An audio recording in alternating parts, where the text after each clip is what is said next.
I'm Michael, and this is California. And currently, there are millions of people across America who are living with food insecurities. And in fact, 6.5 million of those people are children. And this has only been made worse by the spike in unemployment and food costs caused by the lockdown and the pandemic. But luckily, there are two main programs that serve to reduce the food insecurities in America. And the first one is the Supplemental Nutrition Assistance Program, or SNAP, or what used to be called food stamps. And the second is a special supplemental nutrition program for women, infants, and children, or what's called WIC. And there seems to be a lot of confusion about the two different programs and what they do and how they actually work. So today we're going to talk about what are the similarities and differences between SNAP and WIC and why they are both absolutely necessary to ensure that Americans get the nutrition that they need. Now, before we do that, if you like this information, if you find it interesting, please don't forget to like and subscribe. That way you can get updates when our newest and most informative videos become available. So let's briefly talk about the SNAP program, or the Supplemental Nutrition Assistance Program. This is a program previously known as food stamps. It provides needy families with additional resources to purchase food. The program primarily is based on income and household size for eligibility. For example, for SNAP, or CalFresh here in California, it requires a household to have income that is less than 200% of the federal poverty level.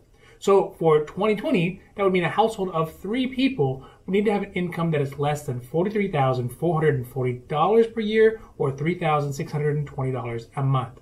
Now, for people who are eligible for the SNAP program, they receive what's called an Ebt Card, which works like a debit card that can be used at farmers markets or grocery stores, or in some states, restaurants, to purchase food.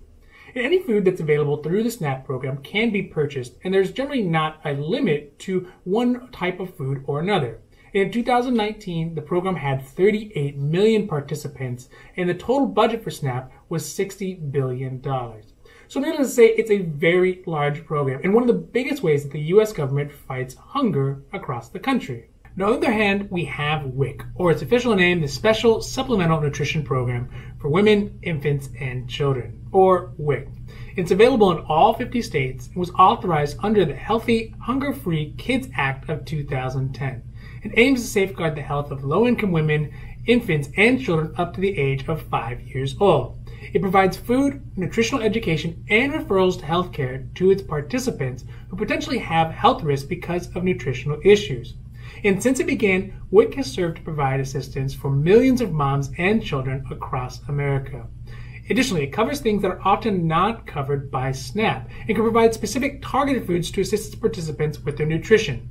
The types of food that WIC participants can receive really can vary based on the health needs of the women and the infant and the children who are participating.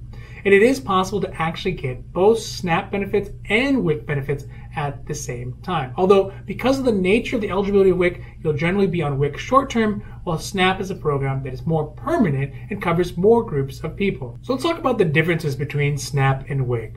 And so first of all, SNAP is a much larger program. It has a much wider group of Americans who are eligible. So it includes folks like seniors, children, and adults. And has a much wider group of foods that folks are able to get. So things like fruits and vegetables, junk food, soda, or even takeaway food from some restaurants.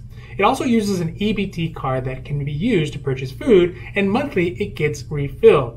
The overall program is not limited by a budget and has an educational component that focuses on how to feed larger families and households. WIC as a program is available to a much narrower group of Americans, primarily pregnant and nursing women, infants, and children, and can only really be used to buy healthy food. So things like vegetables or lean meats, chicken, or other healthy foods. It requires a health justification in order to be eligible for the program. Additionally, it has a much narrower group of food that can actually be purchased, but oftentimes the food that can be purchased through the WIC program is going to be brand name foods, which are not usually available through SNAP. But again, the program is really geared towards participants who have nutritional needs. Additionally, it uses an Ebt card like SNAP, or you might actually get checks or vouchers or even coupons for its participants to purchase food.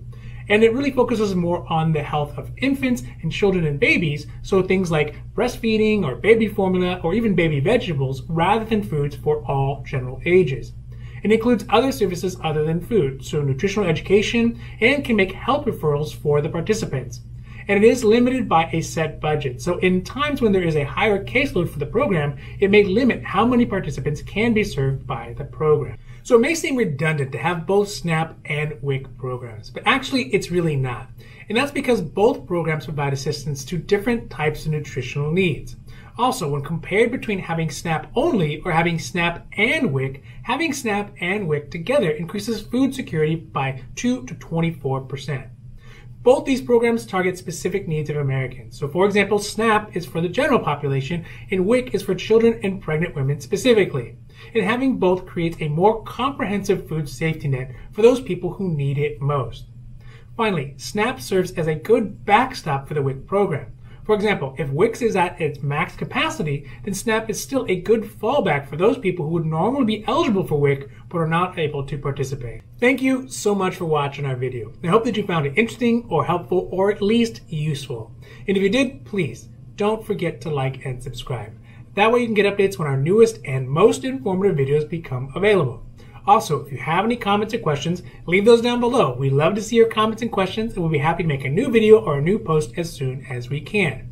Now, finally, we here at California, we know health insurance. So whether it's Covered California or Medicare or Medicaid or Medi-Cal or even private health insurance, we know health insurance. Because I know it can be very confusing sometimes coming out of your work insurance and trying to find private health insurance, or turning 65 and trying to figure out which Medicare plans best fit your needs as well as your budget. So if you have questions about your healthcare, we can answer those as well. Just leave the comments and questions down below. Now, other than that, I'm Michael and this is California, wishing you a happy, healthy day.